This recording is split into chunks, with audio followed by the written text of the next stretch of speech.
말씀 나누겠습니다. 오늘 말씀의 제목은 그분의 손에입니다. 지난주 살펴봤던 53절 말씀에 이날부터는 그들이 예수를 죽이려고 모의하니라 라고 기록되어 있습니다. 지난주 말씀드렸던 것처럼 교만하고 탐욕스러운 대제사장 가야바의 조언은 결국 사내들인 공의회의 공식 결정으로 채택됩니다. 이는 종교 지도자들이 이제 공식적으로 예수님을 죽이기로 결정했고 이것은 굉장히 중요한 국면의 변화를 가져왔다라는 의미입니다. 이전에도 종교 지도자들은 예수님을 죽이려 했지만 백성들의 눈을 의식했습니다. 그러니까 드러내놓고 예수님을 죽이자라고 말하지 못했다고요. 그런데 가야바가 말하고 그것이 공식 의견으로 결정되는 순간 이제는 드러내놓고 예수님을 죽이겠다고 선언하는 상황으로 바뀌어졌다 하는 것입니다. 오늘 본문 57절입니다. 이는 대제사장들과 바리새인들이 누구든지 예수 있는 곳을 알거든 신고하여 잡게 하라 명령하였음이니라. 이제 더 이상 아무것도 종교 지도자들에게 거칠 것이 없습니다. 예수님을 죽이는 일에 방해될 것이 없습니다. 이전에는 어떻게 죽일까를 은밀하게 논의했다면 이제는 공개 수배를 내렸고 공공연하게 예수님을 죽이려 했습니다. 그러나 여기에도 하나님의 역설이 있습니다. 표면적으로는 가야바를 중심으로 하는 유대 종교 지도자들이 예수님을 언제 어떻게 죽일지를 결정하고 그들이 결정하는 바를 마음대로 조작하고 움직이고 있는 것처럼 느껴집니다. 보여집니다. 그러나 그들이 주도권을 가진 것처럼 보여지지만 그러나 그럴 수 없죠. 불가능합니다. 자기의 인생조차도 자기 마음대로 못하는 이들이 창세전에 세우신 하나님의 구원의 계획 가운데 예수님의 죽으심이 이루어지는 놀라운 구속의 역사가 이루어지는 것을 그 유한한 인간이 조작하고 마음대로 할 수 있습니까? 없다라는 겁니다. 불가능하다는 겁니다. 예수님의 죽음은 그냥 죽음이 아니라 창세전에서 세우신 하나님의 구원 계획이기 때문에 그렇습니다. 겉으로 보는 것과 실제는 달랐습니다. 여러분, 이게 중요합니다. 우리는 눈에 보이는, 겉으로 보이는 것, 표면적으로 보이는 것이 전부이고 그것이 사실이라고 믿으려 하는 경향이 있지요. 근데 그렇지 않습니다. 눈에 보이는 것과는 다릅니다. 눈에 보이지 않는 곳에서 하나님은 여전히 역사하고 계십니다. 겉으로 보기에는 유대인들이 모든 것을 주장하고 있는 것처럼 보였지만 실제는 달랐습니다. 예수님의 죽음은 철저히 하나님의 주권 아래 치밀하게 진행되고 있었다는 사실입니다. 다만 그들은 이것을 알지 못했다는 거죠. 무식하면 용감하다는 얘기가 그래서 나오는 겁니다. 사랑하는 성도 여러분, 이 세상의 모든 일들, 그러니까 우리의 삶이 사라지는 우리의 삶의 모든 상황들 속에서도, 모든 그 과정들 속에서도 이것은 동일하게 적용되어진다는 것입니다. 문제는 무엇입니까? 겉으로 보이는 것, 표면적으로 보이는 것, 내가 이성적으로 깨달아지는 것, 내가 아는 것, 내가 상식적으로 판단하는 것이 전부라고 판단하는 순간 우리는 가야바를 비롯한 종교 지도자들처럼 그 어리석음과 무지함 가운데서 빠져나올 수 없는 인생이 될 수밖에 없으나 그 내면에, 그 이면에 행하시는 전능하신 하나님의 섭리가, 그분의 역사가 있음을 믿음으로 바라보면 우리는 전혀 다른 세계를 동일한 삶 속에서도 살아갈 수 있게 된다는 것입니다. 이것이 신앙의 신비입니다. 당신은 그것을 아십니까? 표면적으로 보이는 것에만 집중하면 자기의 감정을 주체할 수 없어요. 자기의 이성의 판단, 경험적인 판단을 벗어날 수 없다고요. 절대 없습니다. 그게 불가능하더라고요. 그런데 그 내면에 벌어지고 있는 하나님의 그 손길을 한 번이라도 느낀다면, 그것을 경험하면, 이건 보여지는 것과는 전혀 다른데, 이 놀라운 신비의 세계로 들어가진다라는 것입니다. 한 사람이 백성을 위하여 죽어서 온 백성이 망하지 않게 되는 것이 너희에게 유익한 줄을 생각하지 아니하는도다. 가야바는 이 말을 하면서 오로지 자신의 기득권만을 지키기 위해 예수님을 죽여야 된다고 말합니다. 그런데 이 표현 속에도 사실은 어마어마한 하나님의 섭리가 담겨 있습니다. 이 표현을 가만히 살펴보면 가야바는 지금 성전에서 사람들의 생명을 구원하기 위해 날마다 드려지는 어린 양의 희생제사를 빗대어서 그 한 어린 양이 죽음으로, 한 사람이 죽음으로 민족 전체가, 나라 전체가 구원받을 수 있어 라고 말하고 있잖아요. 근데 그 어린 양이 누구십니까? 예수님이라는 거예요. 예수님이라는 거예요. 가야바는 자기가 무슨 말을 하는지조차 모릅니다. 그 어린 양이 예수님이조차 전혀 짐작도 가늠하지도 못합니다. 근데 그의 입술을 통해서 선포되는 그 말이 뭐인 거예요? 진리인 거예요.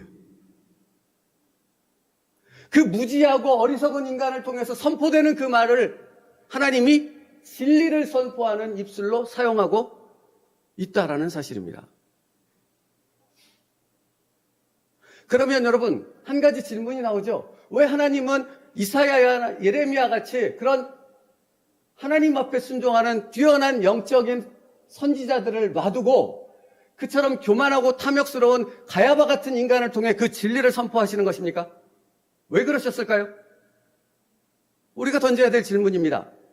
이 질문이 중요한 게 왠지 아십니까? 하나님, 왜 내 삶이, 내가 믿음 안에서 하나님의 말씀에 순종하고 있는데 왜 내 삶은 이 모양, 이 상황을 벗어나지 못하는 것입니까? 하는 질문이, 그 답이 거기에 있기 때문에 그렇습니다. 때로는 그런 생각하지 않습니까? 하나님 앞에 이렇게 열심히 신앙의 삶을 살았는데 왜 이런 거죠, 내 삶은? 여러분, 하나님은 왜 이사야나 예레미야 같은 사람을 쓰지 않고, 그와 같은 영적인 선지자를 쓰지 않고 가야바 같이 탐욕스러운 인간을 통해 진리를 선포하고 있습니까? 너희가 보는 표면적인 모든 일이 전부가 아니다라는 겁니다.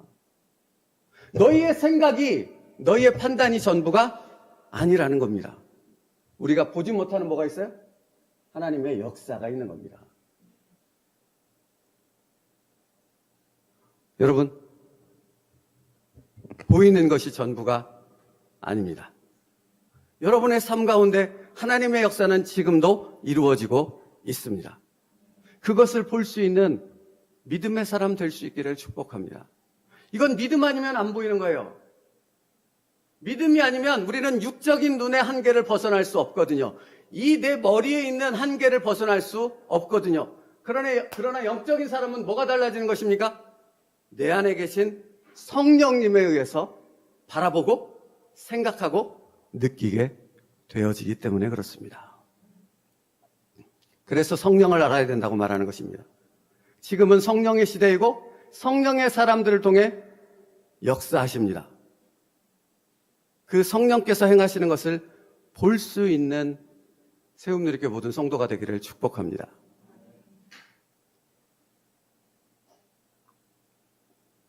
가야바 입을 통해서 무엇이 선포되었습니까? 하나님의 대속의 진리가 선포되었습니다.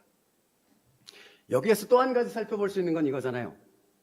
가야바를 비롯해 종교 지도자들은 예수님을 죽임을 통해 하나님의 계획을 방해하려는, 하나님의 구원의 계획을 방해하려는 사단의 도구 역할을 했잖아요.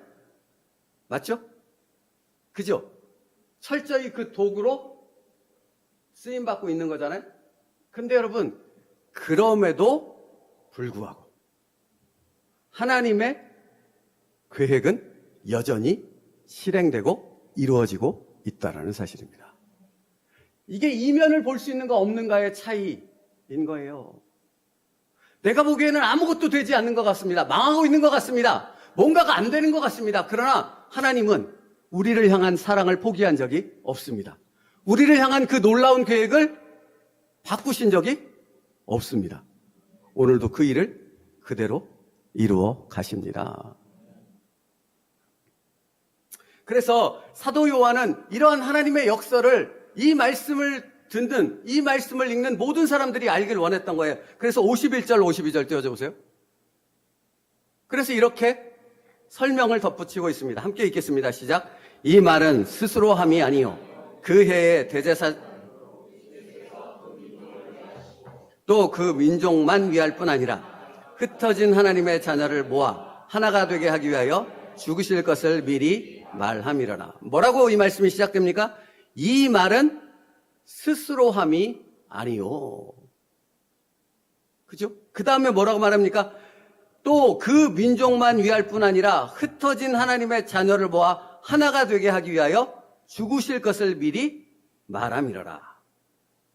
세상 죄를 지고 가는 하나님의 어린 양을 보라. 여러분 퀴즈인데 이거 누가 말했죠? 보라, 세상 죄를 지고 가는 하나님의 어린 양을 보라. 세례 요한이 말했습니다. 아무도 예수님의 존재 자체를 알지 못했을 그때 유일하게 딱 한 사람 세례 요한은 예수님을 알아봤죠.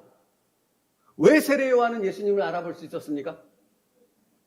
그는 표면적인 부분에 그 모든 생각이 꽂혀있지 않기 때문인 거죠. 이 표면을 넘어선 내면적인 부분에 이루시는 하나님의 역사를 그는 알았고, 그것을 아는 성령의 사람이었기에 예수님이 그 앞에 세례를 받으러 걸어 나오실 때 보라, 세상 죄를 지고 가는 하나님의 어린 양이로라 선포할 수 있었던 것입니다. 사랑하는 성도 여러분, 지금도 하나님의 역사는 이루어진다고 말씀드렸잖아요. 누구를 통해? 표면이 아니라, 겉이 아니라 그 내면에 역사하시는 하나님의 손길을 믿음으로 바라보는 자들을 통해 오늘도 하나님은 역사하시는 줄 믿습니다. 여러분, 이것이 얼마나 중요한지 모르지요? 이것이 얼마나 중요한지를 설명하는데 이 한 시간을 다 쓰고 싶은 마음도 있습니다. 여러분, 전혀 삶이 바뀌어지거든요. 그 바라보는 시각이 바뀌어지고 그 삶을 바라보는 그 분별의 능력이 생기게 됨을 통해 똑같은 일이 벌어지고 있음에도 그 똑같은 일을 받아들이는 그 마음의 상태가 전혀 달라지는 것입니다.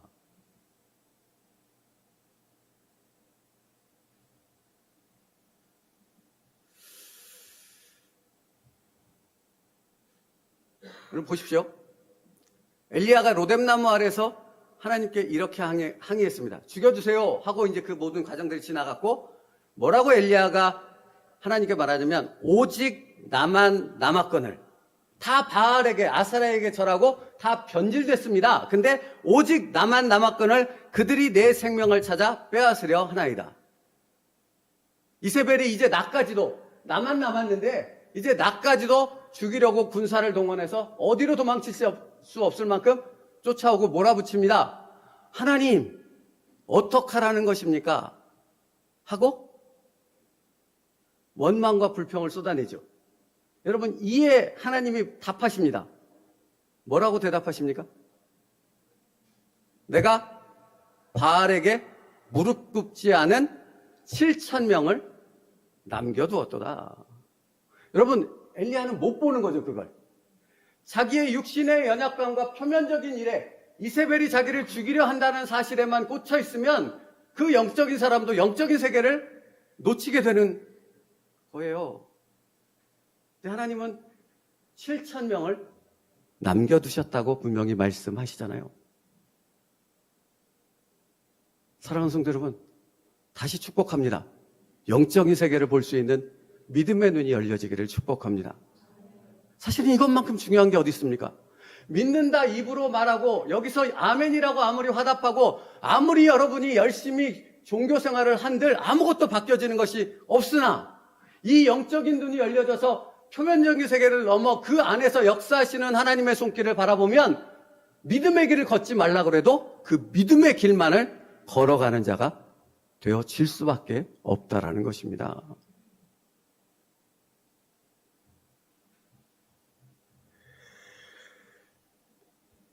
여러분, 그래서 말씀 묵상하는데 제가 가장 좋아하는 말씀 중에 하나인데 예레미야 29장 10절로부터 11절 말씀이 떠올랐습니다. 한번 같이 읽죠. 예레미야 29장 10절로부터 11절이요. 같이 읽습니다. 시작. 여호와께서 이와 같이 말씀하시니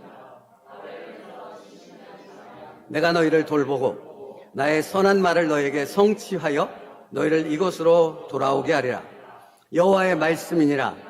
너희를 향한 나의 생각을 내가 아나니 평안이요 재앙이 아니니라. 너희에게 미래와 희망을 주는 것이니라. 아멘. 여러분, 이 말씀이 선포될 때 이스라엘 백성은 나라가 망했고 포로로 잡혀가서 아무것도 할 수 없는 그 상태에 있는 것이죠. 근데 10절 말씀에 뭐라고 말합니까? 바벨론에서 70년이 차면 내가 너희를 돌보고 나의 선한 말을 너희에게 성취하여 너희를 이곳으로 돌아오게 하리라. 눈에는 보이지 않아요. 어떤 일이 벌어질지 그들은 알지 못합니다. 근데 뭐가 지금도 이루어지고 있다는 얘기예요? 하나님의 놀라운 계획은 지금도 한 단계 한 단계 이루어지고 있다라는 말을 선포하시지 않습니까? 그리고 그 선포는 뭐라고 말합니까? 여호와의 말씀이니라. 너희를 향한 나의 생각을 내가 아나니 평안이요 재앙이 아니니라. 너희에게 미래와 희망을 주는 것이니라. 여러분, 소망은 어디서 나옵니까? 이 하나님을 믿는 것에서부터 소망은 나옵니다. 여러분, 예쁘고 건강하고 돈 많고 뭔가 사람들로부터 지위를 갖고 있고 잘 나가던 것은 한시적일 뿐이지 않습니까? 여러분, 대통령도 6년에서 물러나오면 아무것도 아닌 그냥 그런 존재가 되어버리지 않습니까? 절대적인 권력을 휘두른다 할지라도. 그러니까 세상의 것들은 절대로 우리에게 영원한 소망을 줄 수가 없습니다. 영원한 소망은 표면이 아니라 그 내면의 세계를 이끌고 계시는 그 하나님을 믿음으로 바라볼 때 영원한 소망이 우리 가운데 있을 수 있습니다. 그러므로 여러분, 우리의 삶 가운데 더디게 느껴지는 상황이 계속될지라도, 때로는 아무것도 이루어지지 않는 것처럼 생각되는 상황이 지속된다 할지라도, 오늘도 하나님은 나를 향한 놀라운 계획을 이루어가고 계십니다. 이것이 믿음의 선포입니다. 그리고 이것을 믿는 사람을 성경은 거룩한 성도라 부릅니다. 여러분, 교회 나온다고 모두가 다 성도이지 않습니다. 모두가 다 하나님을 믿지 않습니다. 불행하게도. 하나님을 믿는 사람은 누구입니까? 이 내면 세계를 이끄시는 그 하나님을 신뢰하며 자기의 인생을 그 하나님의 손길에 맡길 수 있는 사람이 바로 거룩한 성도입니다.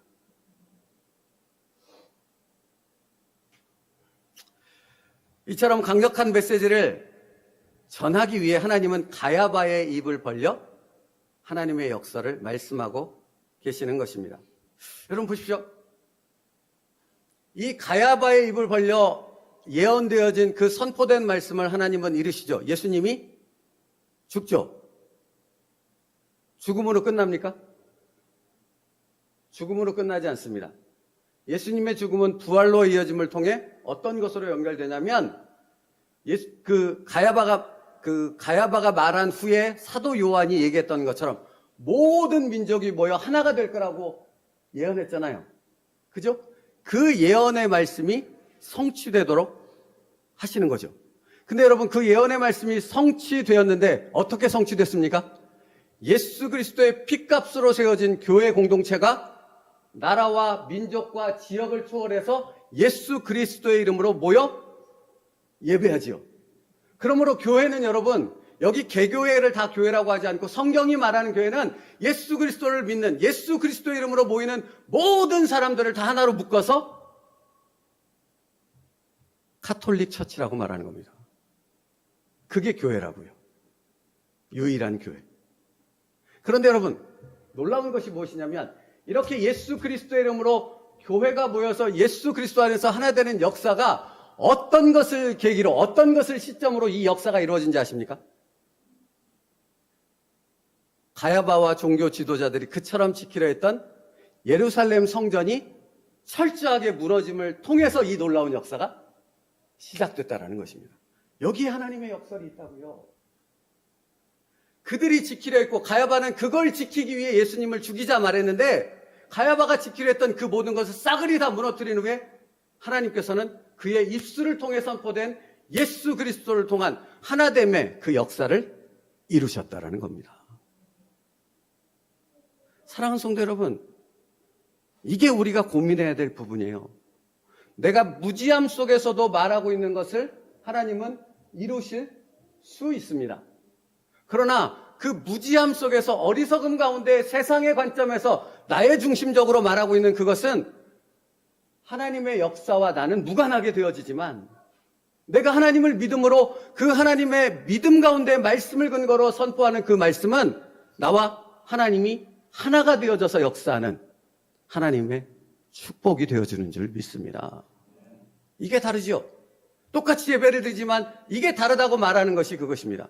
동일한 곳에서 동일한 말씀을 듣지만 어떤 이는 은혜와 기쁨과 하나님의 그 말씀의 능력 가운데 충만한 삶으로 돌아가지만 어떤 이들은 끊임없이 자기 생각으로 가득 차서 아무것도 여기 다 쏟아지지만 다 흘러내보내고 저 문을 열고 나간다는 사실이죠.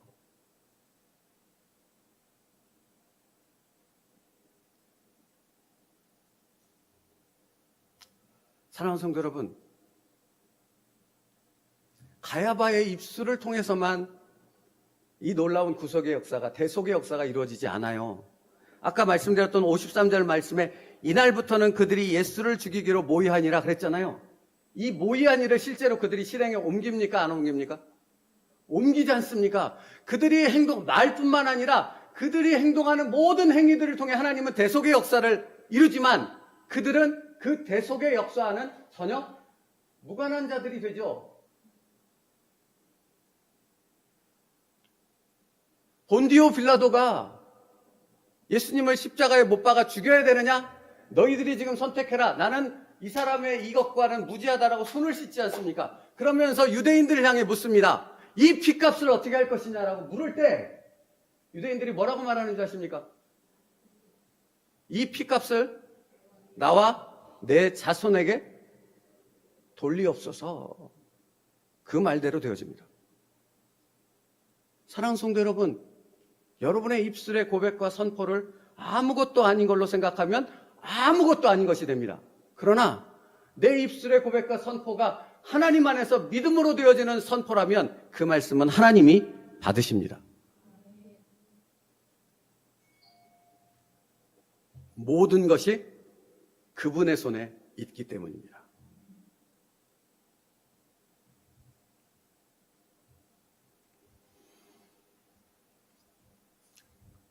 이제 오늘 본문 말씀 들어가면서 말씀 마칠게요. 그래서 이 부분을 계속돼서 강조하기 위해서 사도 요한이 오늘 말씀, 지금 우리가 읽은 본문 말씀을 기록하고 있어요. 그런데 여러분, 이러한 관점에서 표면적이 아니라 그 내면적인 하나님의 역사를 바라보는 믿음의 관점에서 오늘 본문을 읽으면 탁 떠오르는 한 단어가 있어요. 제가 읽어드려 볼게요. 54절, 55절. 오늘 본문 54, 55. 자, 보세요. 그냥 여러분의 시선으로 봐주세요. 무슨 단어가 떠오르는지. 그러므로 예수께서 다시 유대인 가운데 드러나게 다니지 아니하시고 거기를 떠나 빈들 가까운 곳에 에브라임이라는 동네에 가서 제자들과 함께 거기 머무르시느니라. 유대인의 유월절이 가까움에 많은 사람이 자기를 성결하게 하기 위하여 유월절 전에 시골에서 예루살렘으로 올라갔더니, 여기다 상품을 하나 갖다 놓을 거예요. 어떤 단어가 떠오르십니까? 지금 읽어드린 문장에서. 그죠? 뭐가 탁 떠올라요? 유월절. 여러분, 유월절이 무슨 절기입니까? 애굽에서 나올 때 마지막 재앙, 마지막 장자를 죽이는 재앙 사건에 있어서 모든 애굽 사람들의 장자가 짐승까지도 다 죽어가는 그 상황에서 오직 그 죽음이 패스오버 됐다고 그러죠. 유월되어지는 그 구원의 은혜를 맛보는 가정은 어떤 가정만 그 구원의 은혜를 맛봤습니까? 좌우 임방과 문설주에 무엇을 발라요? 어린 양의 피를 바른 그 가정은 죽음이 유월됐습니다. 그것을 기억하며 지키는 것이 유월절이죠. 그러면 여러분, 예수님께서는 에브라임 지역의 유대인들의 피해 갔다고 말하잖아요. 유대인들 피해 도망간 것입니까? 아니지요. 하나님의 때를 맞추기 위한 것이죠. 하나님의 때에 예루살렘 성으로 입성하기, 왕으로 입성하기 위해서입니다. 언제? 그 하나님의 때가 언제예요? 유월절. 왜 유월절에 들어갑니까? 어린 양의 피가 바로 예수 그리스도의 보혈이기 때문에 그런 것이지 않습니까? 그러니까 여러분, 차곡차곡 하나님은 그 역사를 종교 지도자들의 말과 행동을 통해 하나하나 치밀하게 그 계획을 이루어가고 계신다는 사실입니다. 변함없이. 문제는 그 놀라운 하나님의 계획을 바라보며 그 계획 안에 믿음의 은혜를 누리며 사는 자가 되어지는가? 아니면 종교 지도자들이나 가야바처럼 그것과는 전혀 무관한 그저 하나님의 도구로 사용되다가 지옥에 떨어지는 존재가 되어지는가 하는 차이인 거죠.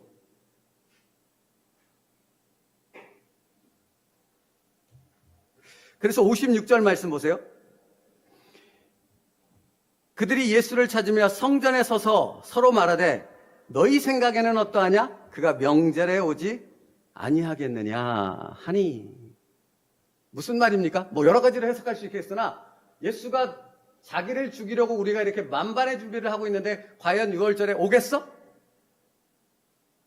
두려움 가운데, 그 무서움 가운데 그 공포가 있을 텐데 오겠어? 오면 죽여버릴 텐데 이렇게 말하는 것 아닙니까?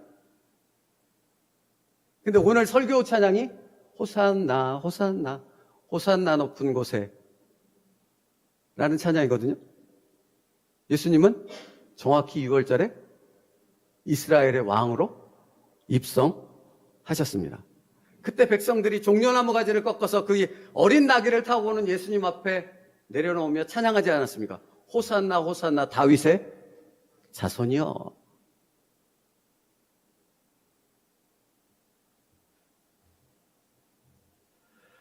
사랑하는 성도 여러분, 이것을 잊지 마십시오. 오늘의 메시지는 하나입니다. 겉으로는 인간들이 힘 있는, 권력 있는 뭔가를 가진 사람들이 이 세상을 주무르고 그 사람들 마음대로 뭔가를 하는 것처럼 보여지나 이 세상은 하나님께서 그렇게 놔두시지 않습니다. 지금도 여전히 하나님께서는 이 세상을 당신의 뜻대로 당신의 계획을 이루는 놀라운 역사 가운데 인도하고 계십니다. 그러면 여러분 묻고 싶습니다. 이 어마어마한 세상을, 우주 모든 만물의 그것들을 다 하나님의 뜻 가운데서 그렇게 이끄시는 분이라면 당신의 삶을 하나님께서 안 이끄신다고 말할 수 있겠습니까? 예?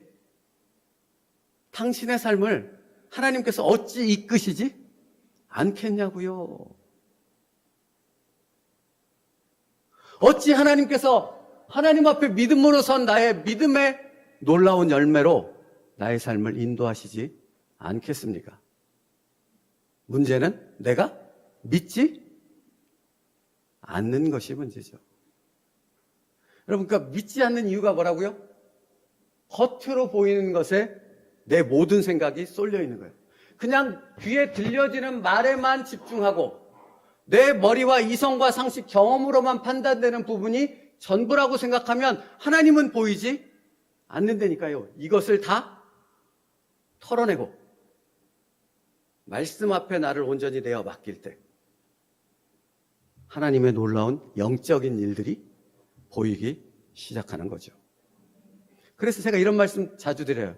하나님의 말씀이 하나님의 말씀인 줄을 어떻게 알 수 있습니까? 라고 저에게 묻는다면 저는 그 사람에게 이렇게 답할 것입니다. 하나님의 말씀 중에 당신이 순종할 수 있는 것 한 가지를 택하라고, 그 말씀에 순종해 보라고. 그러면 하나님께서 그 말씀이 살아계신 하나님의 말씀임을 당신의 삶에서 분명히 나타내실 것이라고. 여러분, 여러분의 삶을, 여러분의 인생을, 여러분의 가정을 그분의 손에 맡겨드리는 믿음의 결단이 있기를 축복합니다. 그때 하나님은 당신이 살아계실 뿐만 아니라 당신의 모든 삶을 하나님께서 주장하고 계심을 당신에게 밝히 보여주실 것입니다.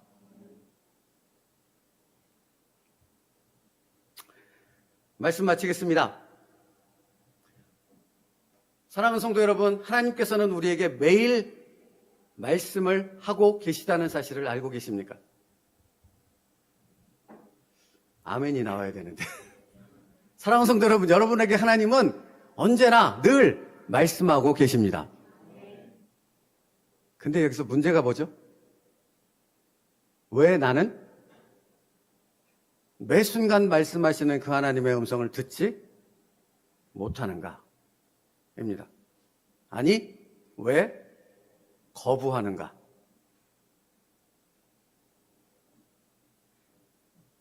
왜입니까? 여기 육신의 눈에, 이성적인 생각에, 표면적인 일에 내 마음을 빼앗겨 버렸기 때문에 그런 것입니다. 그러면 이것을 바꿀 수 있는 방법이 오늘 뭐라고 말씀하십니까? 그 표면적인 일에서 하나님께로, 내 이성적인 생각에서 하나님의 말씀으로, 내 판단을 내려놓고 오늘도 나를 인도하시는 성령 하나님의 손길에 나의 판단을, 나의 결정을 내어 맡길 때에 하나님의 말씀이 깨달아 들려지는 은혜가 여러분의 삶 가운데 나타나게 되어질 줄 믿습니다. 그것밖에 없어요, 여러분.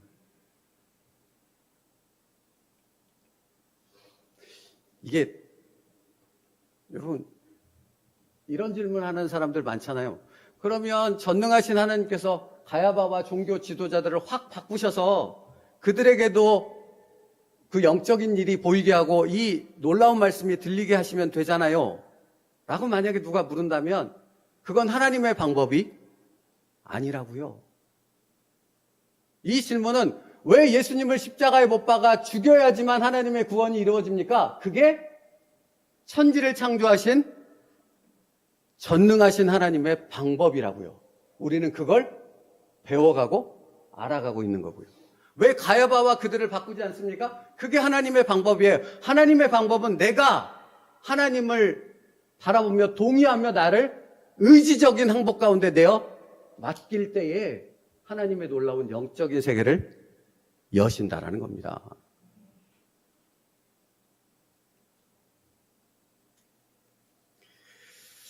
이것만 말씀드리고 마칠게요.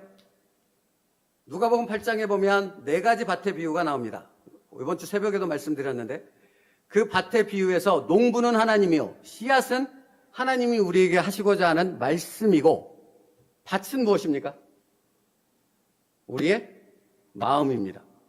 그런데 우리가 알고 있듯이 3가지 밭은 말씀의 씨앗을 받았으나 결실하지 못했고, 1가지 밭만 결실하여져서 30배, 60배, 100배의 결실을 맺었지요.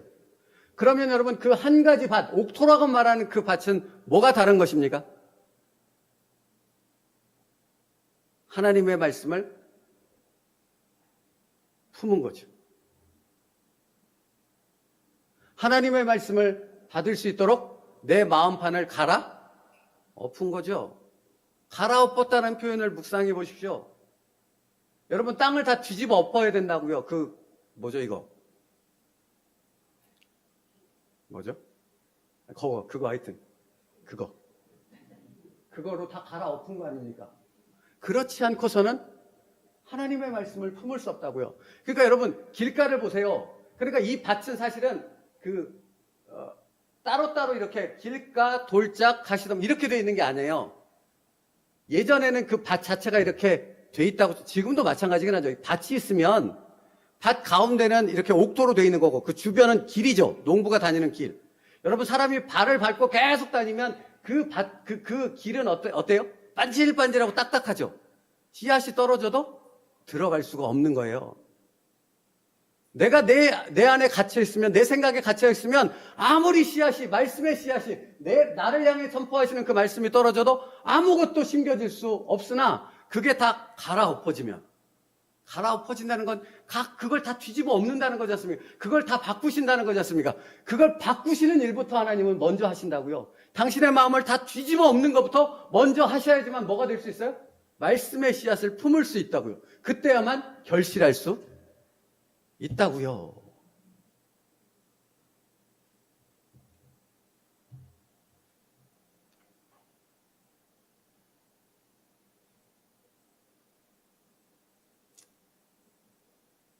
그 시작이 여러분의 인생이 그분의 손에 있음을 믿습니다 하는 고백에서부터 시작됩니다. 여러분, 그냥 아멘으로 끝나지 마십시오. 저기 문을 나가는 그 순간에 당신이 아멘이라고 했던 말의 의미를 기억하십시오. 뭐라고요? 내 인생이 그분의 손에 있고 그분은 지금도 여전히 변함없이 내 인생을 주장하시며 당신의 놀라운 계획을 이루어가고 계시다. 이걸 선포하며 나가십시오. 그러면 하나님께서 당신의 삶 가운데 전능하신 하나님의 섭리가 이루어지는 놀라운 역사를 보게 하실 것입니다. 기도하겠습니다.